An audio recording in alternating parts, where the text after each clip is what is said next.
After sex നിങ്ങൾക്ക് cigarette വലിക്കാൻ തോന്നിയിട്ടുണ്ടോ? അതൊരു കുഴപ്പമാണ് കേട്ടോ. ആഫ്റ്റർ സെക്സ് മാത്രമല്ല, എനിക്കറിയാം നിങ്ങൾക്ക് ചോറ് തിന്ന് തീരപ്പോഴും ഒരു ജോലി ചെയ്ത് തീർക്കുമ്പോൾ അല്ലെങ്കിൽ രാവിലെ അല്ലെങ്കിൽ വൈകിട്ട് ചായ കുടിക്കുമ്പോൾ എപ്പോഴും നിങ്ങൾക്ക് വലിക്കണമെന്ന് തോന്നും. പക്ഷെ ആഫ്റ്റർ സെക്സ് എന്ന് പറയുമ്പോൾ ഓടി വന്ന് ഇവിടെ നിൽക്കുന്നത് ഒരു കുഴപ്പമാണ്.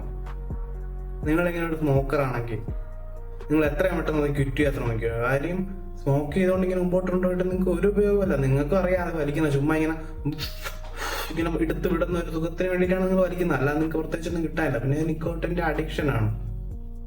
ഈ അഡിക്റ്റ് ആയിട്ട് അതാത് സമയങ്ങളിൽ വലിക്കുന്ന സമയങ്ങളിൽ നിങ്ങൾക്ക് വീണ്ടും വലിക്കാൻ തോന്നും. ആ സമയങ്ങളിൽ നിങ്ങൾ അത് ഒഴിവാക്കി നോക്കുക. നിങ്ങൾ എത്രയും പെട്ടെന്ന് ഇതിന് ക്വിറ്റ് ചെയ്ത് മുമ്പോട്ട് പോവുക. നിങ്ങൾ മരിച്ചുപോയാൽ നിങ്ങളുടെ വീട്ടുകാർക്കാണ് ഇല്ലാതാവുന്നത്. എനിക്കൊരു പ്രശ്നമില്ല, നിങ്ങൾക്ക് ഇഷ്ടമുള്ള പോലെ ജീവിക്കാം. പക്ഷെ ഇങ്ങനെ ഒരു ദുശീലം, ഇത് അത്രയും വൃത്തിയായിട്ടൊരു ഹാബിറ്റാണ്. അത് തുടങ്ങി കഴിഞ്ഞാൽ സ്റ്റോപ്പ് ചെയ്യാൻ അത്രയ്ക്കും പാടാണ്.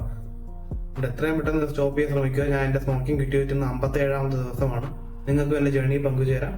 നാളെ വിശേഷം നാളെ പറയാം. Okay, good night.